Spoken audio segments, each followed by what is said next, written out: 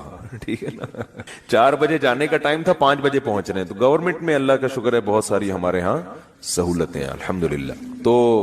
تو ابھی بات سے بات نکلتی ہے, چھوڑو اس کو یار, بات تو سجدے کی چل رہی تھی نا. تو اللہ تعالیٰ نے, ہاں میں یہ عرض کر رہا تھا کہ آپ کو ایک دفعہ بتا دیا جاتا ہے بھائی یہ ٹائم ہے, اس پہ آ جانا. اب یہ تو نہیں ہوتا کہ جب 8 بجیں گے یا 9 بجے کا ٹائم آفس میں دیا ہے تو باس آپ کو فون کر کے بتا رہا ہوں آ جاؤ ٹائم ہو گیا ہے. کبھی ہوتا ہے ایسے؟ نہیں ہوتا نا. کیوں نہیں ہوتا؟ ان کو پتا خود آئے گا. اس لیے کہ کیا ملتا ہے سال کے آخر میں؟ روکھڑا ملتا ہے. روکھڑا ملے گا تو سارے کام ہوں گے, عزت بھی ملے گی, ترقی ہوگی آپ کی. دیکھا جاتا ہے نا پرائیویٹ اداروں میں تو دیکھا جاتا ہے, گورنمنٹ میں دیکھا جانا چاہیے کہ یہ اس کی حاضریاں کتنی ہیں اور کتنا اس نے کام کیا ہے. لہذا ان کو موٹیویٹ کرنے کے لیے آپ کو بار بار اناؤنسمنٹ کی ضرورت نہیں ہے. بار بار اناؤنسمنٹ کی ضرورت, ایک دفعہ اعلان. دوبارہ کریں گے تو آپ ان کو بیوقوف بولو گے, یار بس سر آپ نے بتا دیا نا 9 بجے کا ٹائم ہے, بس کیا ہے بار بار بھونپو لے کے گھر پہنچ جاتے ہو, ہے لاؤڈ اسپیکر لے کے میرے دروازے پہ کھڑے ہو 9 بج گئے ہیں. یہ جو سحری جگانے والے آتے ہیں نا, مجھے ان سے اسی وجہ سے الرجی ہے. او بھائی ہمیں پتا ہے یار سب کو, جس نے روزہ رکھنا ہے وہ اٹھ جائے گا. اب وہ جو گھومنا شروع کرتے ہیں محلے پڑوس میں, ایک گھر کا نمبر رات 2 بجے آ رہا ہے, دوسرے کا نمبر رات 4 بجے آ رہا ہے. سحری کا ٹائم 4 بجے شروع ہو رہا ہے تو 2 بجے ان کو کیوں اٹھا رہے ہو؟ یہ تو ایک بس عجیب سی ایک حساب کتاب ہے. تو خیر بار بار اناؤنسمنٹ نہیں کی جاتی, بار بار یاد دہانی نہیں کی جاتی. اور اللہ نے بھی باقی عبادتوں میں ایسے ہی کیا. رمضان کے مہینے کے بارے میں قرآن میں 2 آیتیں ہیں. ایک تو ہے فمن شہید منکم الشہر فلیصم. اللہ نے فرمایا ایمان والو تم پر روزے فرض کیے گئے جیسے کہ تم سے پہلی امتوں پہ فرض کیے گئے تھے. وہ فرض ہو گئے نا. دوسری آیت کیا, کب فرض ہوئے؟ شہر رمضان الذی انزل فیہ القرآن, رمضان کا مہینہ ہے. فمن شہید منکم الشہر فلیصم. جو پچھلی آیت میں اللہ نے فرمایا نا کہ روزے فرض ہوئے, تو اگلی میں بتا دیا کون سے مہینے میں؟ رمضان. جو رمضان کا مہینہ پائے اسے چاہیے کہ روزے رکھے. ایک دفعہ اناؤنسمنٹ ہوئی ہے بس, اس کے بعد دوبارہ قرآن میں اناؤنسمنٹ نہیں ہوئی. اور جب رمضان کا مہینہ آتا ہے تو پھر اسلام میں حکم بھی نہیں ہے کہ یاد دلاؤ. مؤذن کو حکم کے تمام حضرات سے گزارش ہے کہ رمضان کا مہینہ آ گیا ہے اور اللہ کی طرف سے اعلان ہے کہ اس مہینے میں سب روزے رکھو. کوئی اللہ کی طرف سے ایسی اناؤنسمنٹ ہوتی ہے؟ بھائی مسجد کے امام اپنی ذمہ داری پہ کسی کو یاد دلا دیں, روزہ رکھو, ترغیب دیں, وہ ان کا کام ہے. اللہ نے کوئی لگے بندے الفاظ نازل نہیں کیے. لہذا مسجد کا امام یاد نہ بھی دلائے تو بھی کوئی گناہ گار نہیں ہے. اللہ کہتے ہیں میں نے قرآن میں جب بیان کر دیا نا بس صحیح ہے, سن لیا ان لوگوں نے, کافی ہے. حج کے بارے میں ایک آیت ہے قرآن میں جس میں فرضیت کا ذکر ہے. وَلِلَّهِ عَلَى النَّاسِ حِجُّ الْبَيْتِ مَنِ اسْتَطَاعَ إِلَيْهِ سَبِيلًا. لوگوں, اللہ کے لیے لوگوں پر لازم ہے کہ وہ بیت اللہ کا حج کریں جو وہاں جانے کی استطاعت رکھتے ہوں. وَمَنْ كَفَرَ, جو استطاعت کے باوجود نہیں جائے گا, فَإِنَّ اللَّهَ غَنِيٌّ عَنِ الْعَالَمِينَ, اللہ کو اس کی پرواہ نہیں ہے. ایک آیت جس سے فرضیت ہے, دوسری آیت نہیں ہے. یہ تو ہے کہ ابراہیم علیہ السلام نے یوں کہا تھا, حج کے لوگوں کو کہا تھا کہ حج کرو. اللہ کا جو اپنا آرڈر ہے نا, جو اللہ کے اپنے کلام میں آرڈر ہے, وہ ایک ہی ہے جہاں تک مجھے یاد پڑتا ہے. لیکن نماز, ایک تو قرآن میں جگہ جگہ بھر دی اللہ نے نماز کو. جہاں ایمان والوں کی صفات نماز پڑھتے ہیں. قرآن شروع کہاں سے ہو رہا ہے؟ الذین یقیمون الصلاۃ ومما رزقناہم ينفقون. ایمان والوں کا عقیدہ صحیح ہوتا ہے اور عمل میں کیا؟ نماز قائم کرتے ہیں. جہاں عمل کی بات آئے گی نا نماز, جہاں جنتیوں کی صفات آئیں گی نماز اور زکات. زکات بھی ہے ساتھ ساتھ, وہ کیوں ہے پھر کسی اور موقع پر بیان کروں گا انشاءاللہ. سب سے پہلے نماز پھر زکات, سب سے پہلے نماز پھر اللہ کی راہ میں خرچ. یعنی زکات یا اللہ کی راہ میں خرچ مختلف عنوانات سے, کہ نماز بھی پڑھتے ہیں اور خرچ بھی کرتے ہیں, دونوں کام چلتے رہتے ہیں ان کے. اس سے پتہ چلتا ہے کنجوس نمازی اللہ کو پسند نہیں ہے, یعنی نماز کے ساتھ سخاوت بھی ہے. تو لیکن نماز کو پہلے درجے پہ رکھا گیا ہے. وجہ کیا ہے اس کی؟ اتنا فوکس کیوں کیا جا رہا ہے, اتنا زیادہ اس کو ہائی لائٹ کیوں کیا جا رہا ہے؟ پھر چلو اللہ نے قرآن میں درجنوں جگہوں پر کہہ دیا نماز پڑھو, بار بار کہہ دیا نماز پڑھو نماز پڑھو، اتنا کہا ہے کہ اس سے زیادہ کوئی حکم قرآن میں ملتا ہی نہیں ہے. چلو اتنا زیادہ کہہ دیا، اب تو بار بار اناؤنسمنٹ کی ضرورت اور بھی نہیں ہے نا، اب تو بالکل ہی ضرورت نہیں ہے. دیکھو آپ کے باس نے آپ کو بلایا دفتر اور آپ سے کہا کہ 9 بجے آپ نے پہنچنا ہے، ایک دفعہ کہہ دیا. اس کے بعد پھر آپ کو کہا میں دوبارہ کہہ رہا ہوں 9 بجے آپ کی ٹائمنگ شروع ہو جاتی ہے. سمجھ میں آ گئی بات؟ آپ نے کہا آ گئی. پھر تیسری دفعہ کہہ رہا ہے میں بتاؤں کتنے بجے ٹائم ہے آپ کا؟ 9 بجے. 10 دفعہ جب کہہ دے گا نا 9 بجے، اب جب 9 بجیں گے تو آپ کو یاد نہیں دلائے گا، وہ کہے گا میں نے 10 دفعہ اسی لیے کہہ دیا تھا کہ دوبارہ مجھے یاد دلانے کی ضرورت نہ پڑے. اب آپ اگلے دن لیٹ ہو رہے ہو، 11 بجے پہنچ رہے ہو، تو وہ کہہ رہا ہے، وہ کہے گا کہ آپ کیوں لیٹ آ رہے ہو؟ آپ کو سر آپ نے 9 بجے مجھے یاد نہیں دلایا. وہ کیا کہے گا باس کہ بھائی جو پہلے دن میں نے 10 دفعہ کہا تھا نا 9 بجے، وہ اسی لیے کہا تھا کہ ایک دفعہ کہنا کافی تھا، مگر 10 دفعہ اس لیے ریپیٹ کیا تھا کہ دوبارہ یاد دلانے کی ضرورت نہ پڑے. آپ یہ نہ کہو کہ میں بھول گیا تھا. بہت مشکل ہے سمجھانا، بہت مشکل. تو جب اللہ نے نماز کو سینکڑوں دفعہ ریپیٹ کیا قرآن میں، تو اب تو ہر وقت یاد دلانے کی بالکل بھی ضرورت نہیں تھی. کمال ہے بھائی، اللہ نے کیا فرمایا کہ اتنا یاد دلاؤ کہ پیدائش سے لے کے موت تک اذان ہی سنتا رہیے بیٹھ کے. پیدا ہوا تو کان میں اذان دلوائی اس کے، پیدا ہوا تو کان میں اذان، نماز کی طرف دعوت. حالانکہ سمجھتا نہیں ہے بچہ، ایک حرف بھی سمجھ میں نہیں آتا اس کے اذان. بچہ تو نہ سمجھ ہوتا ہے، اس کو کیا پتا چلتا ہے میرے کان میں کیا ہو رہا ہے. لیکن جب بڑا ہوتا ہے نا تو اس کو یہ جب یاد دلایا جاتا ہے کہ تیرے کان میں بھی اذان دی گئی تھی، دوسروں کو دیکھتا ہے تو اس کو پتا چلتا ہے کہ اللہ نے ابھی سے یاد دلا دیا ہے. تو پیدا ہوا ہے تجھے بتایا کہ نماز نہیں چھوڑنی، تو نے نماز نہیں چھوڑنی ہے تو نے. پھر فجر کے وقت الگ بلایا جا رہا ہے، جب ظہر کا ٹائم آتا ہے الگ. اچھا اللہ نے نماز کا بھی ذکر کیا اور ٹائمنگ بھی قرآن میں بتا دی. اقیم الصلاۃ لدلوک الشمس الی غسق اللیل، نماز کو قائم کرو سورج کے ڈھلکنے کے اوقات میں اور رات کے اندھیروں میں بھی. اس میں پانچوں نمازیں آ گئی. سورج میں جب کوئی بڑی تبدیلی ہوتی ہے نا تو اس کو ڈھلکنا کہتے ہیں. سورج میں جب بڑی تبدیلی ہوتی ہے، فجر کے وقت سورج کیا اندھیروں سے نکل کے روشنیوں کی طرف جب لائٹ مارتا ہے نا سورج مشرق سے.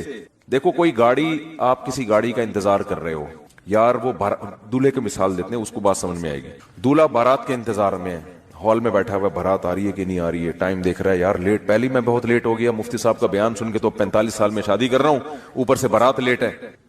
تو وہ فوراً دیکھتا رہے گا کہ بھئی ایک دم بسوں کی لائٹیں جو ہے نا گلی کے نکڑ پہ بس نظر نہیں آتی، لائٹنگ پہلے ہوتی ہے نا، لائٹنگ سے اندازہ ہو جاتا ہے کہ اب بارات پہنچنے والی ہے. پھر پٹاخے وٹاخے بعد میں.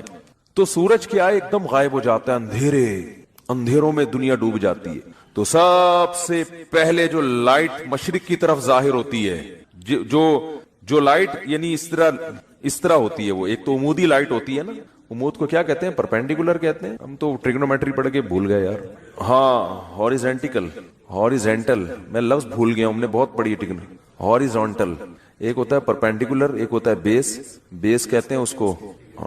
بال چھوڑ ٹریگنومیٹری پھر بعد میں پڑھیں گے. بھی ایک لائن، ایک روشنی یوں آتی ہے، پھر ایک روشنی ایسے. جو یہ روشنی ہے نا اس کو صبح کاذب کہتے ہیں. صبح کاذب، یہ جھوٹی صبح ہے، یہ اس کی علامت نہیں کہ سورج آ رہا ہے ابھی. اس کے بعد جب ایک دم افق پہ مشرق کی طرف آسمان کے کنارے پہ جو ایسے لائٹ پھیلتی ہے نا، یہ وہ والی لائٹ ہے جو بارات آتے ہوئے ٹرک جو بس مارتی ہے نا لائٹ، اب یہ آ گئی ہے. اس سے پہلے تو کوئی سگریٹ پی رہا تھا یا کیا کر رہا تھا. تو اس کو کہتے ہیں صبح صادق، سچی صبح. وہ پہلے والی صبح سے دھوکا ہوتا ہے کہ شاید سورج نکل رہا ہے، وہ اس لیے اس کو صبح کاذب کہا جاتا ہے. اور اس کے بعد آتی ہے صبح صادق. تو وہ جو لائٹ مشرق کی طرف پھیلتی ہے نا ایسے لمبائی میں، وہ اس کی علامت ہوتی ہے کہ وہ اندھیرے ختم، ایک دم سورج ایک ڈھلکنا شروع ہو رہا ہے نا، ایک دنیا میں ایک بہت بڑی چینجنگ آ رہی ہے. تو اللہ نے فرمایا جیسے ہی دنیا میں یہ چینجنگ آئے گی، تبدیلی آئے گی اس سے، سورج کے ڈھلکنے سے، تم نے کیا کرنا ہے اس موقع پر؟ نماز قائم کرنا ہے، اپنے رب کو یاد کرنا ہے، میرا رب مجھے رات کے اندھیروں سے نکال کے دوبارہ. کتنی بڑی خدا کی قسم، یہ سورج کا طلوع ہونا اتنی بڑی نشانی ہے اللہ کی وجود کی. ایتھیس اور ملحد پاگل ہوتے. مجھے لوگ کہتے ہیں ملحدوں پہ کو معاف کر دیں، بیان نہ کریں آپ، بہت بیان ہو گیا ملحدوں پر. لیکن بھائی کیسے یار چھوڑ دیں؟ اتنی بڑی خدا کی نشانیاں دیکھ کر جو بدبخت کہتے ہیں یہ آٹومیٹیکلی ہو رہا ہے. اور یار ایسا سسٹم، اتنا ایندھن اس کے اندر، ایسی روشنی، کیسا جیسے آپ تکے کو گھماتے ہیں نا جب پکاتے ہیں، کوئلے پہ جب تکا پکاتے ہیں ادھر سے پک گیا اب کیا کرو، گھماؤ، یہ خود بخود گھومتا ہے؟ گھمانا پڑتا ہے. یا ایسا سسٹم لگانا پڑے گا کہ گھومے. وہ سسٹم کوئی لگا کے دیتا ہے. تکے میں خود بخود اتنی عقل نہیں ہوتی کہ کروڑوں سال میں ترقی کرتے کرتے ایسا بن گیا کہ آٹومیٹک گھومنا خود بخود ہی شروع. یہاں سے پک گیا اب یہاں سے پکاؤ ہے بھائی، یہاں سے تو پک گیا اب کیا کرو، اب یہاں سے پکاؤ مجھے. تکا خود بخود کروڑوں سال میں بھی اتنا ذہین نہیں ہوتا تو یہ سورج اور زمین اتنے ذہین کیسے ہو گئے کہ سورج گیا اور پوری دنیا کو لائٹ دیتا دیتا ساری دنیا میں کی فصلیں اگاتا، وٹامن ڈی پرووائڈ کرتے کرتے کرتے کرتے ابھی سورج امریکہ والوں کو نواز رہا ہے. اس وقت یہاں رات ہو رہی ہے نا، امریکہ میں دن ہے. سورج وہاں جا کے گوروں کو وٹامن ڈی دے رہا ہے، ان کی فصلوں میں جان پیدا کر رہا ہے. ہمارا نمبر ابھی ہم تکے کی وہ والی سائڈ ہے جو انگارے کے دوسری طرف گئے ہوئے ہم لوگ. بھئی یہاں سے تو زمین پک گئی ہے، اب اس کو تھوڑا سا اندھیرے میں رکھو، اس کو پکانے کی ضرورت نہیں ہے. اب میرے اس طرح پکانے کی باتیں کرنے سے ایتھیس کو تپانے کا کام ہو رہا ہے. حقیقت ہے نا، جب سورج پکا رہا ہے اور ایتھیس ہمیں تپا رہا ہے اور خود بھی تپ رہا ہے الٹی باتیں کر کے. تو یہ بھائی کیسا خوبصورت نظام ہے یار. سورج کا جو طلوع ہے نا خدا کی قسم یہ اللہ کی بہت بڑی نشانی ہے. لاکھوں کروڑوں سال ہو گئے سورج کی حرکت میں کوئی تبدیلی نہیں ہو رہی. کتنا بڑا آگ کا ایندھن ہے، آگ کا ایندھن زمین سے لاکھوں گنا بڑا. اتنی آگ اتنا ایندھن کہاں سے آ گیا؟ اسٹیل مل میں جو ایندھن جس سے لوہا پگھلایا جاتا ہے یہ آٹومیٹکلی پیدا ہو گیا، یہ اس کو پیدا کیا گیا ہے، یہ تو ڈالا جاتا ہے نا اس میں بھٹیوں کو جلانے کے لیے. سورج میں کہاں سے آ گیا؟ اتنی آگ برسا رہا ہے اور ایسی لائٹ ہے اس کی کہ آپ جب سورج کی روشنی ہوتی ہے آپ کے ہزار وولٹ کے بلب فیل ہو جاتے ہیں، پتہ ہی نہیں چل رہا ہوتا کہ جل رہے ہیں کہ بجھ رہے ہیں. تو کیا تن تناتا ہوا شان کے ساتھ مشرق سے نکلتا ہے. تو اللہ نے کہا ابھی نکلنے سے پہلے پوری دنیا کا نظام چونکہ چینج ہو رہا ہے، اندھیروں سے ڈوب کے تم روشنیوں کی طرف آ رہے ہو، تو جو ملحد ہوگا، جو خدا کا انکار کرنے والا ہے، اسے اس سے کوئی غرض نہیں ہے کہ اللہ نے مجھے دوبارہ زندگی دی، دوبارہ سورج میری خدمت کے لیے طلوع ہو رہا ہے اور اس زمین کا نظام دوبارہ سے کیا ہو رہا ہے، چینج ہو رہا ہے. وہ تو پڑا وقت خواب خرگوش کے مزید لیتا رہے گا. کافر خدا کو یاد نہیں کرے گا، اور جو خدا کو مانتے ہیں، جو مشرک ہیں، وہ مندروں میں جا کے بتوں کے سامنے جھکیں گے، حالانکہ وہ تو خود پیدا کیے ہوئے ہیں ان بتوں کو اللہ نے. تبھی قرآن کہہ رہے لا تسجدوا للشمس ولا للقمر، سورج اور چاند کی خدمت کو دیکھ کے ان کو سجدہ مت کرو. واسجدوا للہ الذی خلقہن، سجدے کے لائق وہ خدا ہے جس نے سورج اور چاند کو بنایا ہے. ہندو کہتا ہے گائے ہماری بڑی خدمت کرتی ہے، گائے ہماری ماں ہے، ہمارا بھگوان ہے. او بھائی جس خدا نے گائے کو تمہاری خدمت کے لیے بنایا ہے وہ ہے تمہارا اصل بھگوان، وہ ہے تمہارا اصل معبود. یہ گائے بنی نہیں ہے، بنائی گئی ہے. ایک میکینک نے گاڑی بنا کے آپ کو گفٹ دے دی، گاڑی کا شکریہ ادا کر رہے ہو آپ ہیں؟ بے وقوفی ہے یا نہیں ہے؟ ایک سائنٹسٹ نے گاڑی بنائی اور آپ کو دے دی، لو بھائی چلاؤ. ریوو بنائی، ریوو اس لیے کہہ رہا ہوں کہ مثال تو اچھی دینا آدمی. میں نے کہا ہے نا کہ دیکھو بعض لوگ دیکھو غریب ہونا تو کوئی برائی ہے نہیں، ہمارے نبی صلی اللہ علیہ وسلم دنیا کے مسکین تھے. سوچ کا غریب ہونا کیا ہے؟ نقصان دہ. اس لیے میں انڈے والے برگر کی مثال نہیں دیتا، مثال ہمیشہ زنگر برگر کی ہوگی. کیا کھاؤ بے شک انڈے والا برگر، جیب میں دیکھو پیسے ہیں تو انڈے والا کھا لو، زنگر کیا تو لیکن مثال ہمیشہ کس کی دو؟ زنگر کی. تو مثال اچھی گاڑی کی دینی چاہیے. اور اس میں ایک اور حکمت بھی ہے جو کبھی اور کسی اور وقت بتائیں گے انشاءاللہ. تو آپ کو کسی نے، کمپنی نے ریوو دے کے نا آپ کو گفٹ دے دی، لے بھائی. اب آپ کیا کر رہے ہو کہ ریوو کا شکریہ ادا کر رہے ہو. تمہارا بہت شکریہ، تم میری زندگی میں آئی، تم مجھے بٹھا کے گھماتی ہو، تمہاری وجہ سے میری عزت ہو رہی ہے. تو بات یہ چل رہی تھی کہ آپ کو کسی نے ریوو گفٹ دی، یا آپ کو کسی نے گاڑی گفٹ دی، یا آپ کو کسی نے کوئی بھی ہدیہ دیا، انڈے والا برگر کھلا دیا، آپ برگر کی تعریفیں کر رہے ہو، برگر کے شکریہ ادا کر رہے ہو. تو ہندو یہی کر رہے ہو بھائی، گائے تم پر احسان نہیں کر رہی، احسان اس ذات نے کیا جس نے اس گائے کو بنایا. تو خدا کہہ رہا ہے کہ نہ ملحدوں کی طرح خدا کا انکار کرو کہ یہ خود بخود ہو رہا ہے، اور نہ مشرکین کی طرح اصل خدا کو چھوڑ کر بنی ہوئی چیزوں کو پوجنا شروع کر دو. اسلام کتنا بیلنس کرتا ہے، کیسی اعتدال والی بات کرتا ہے. لا تسجدوا للشمس ولا للقمر،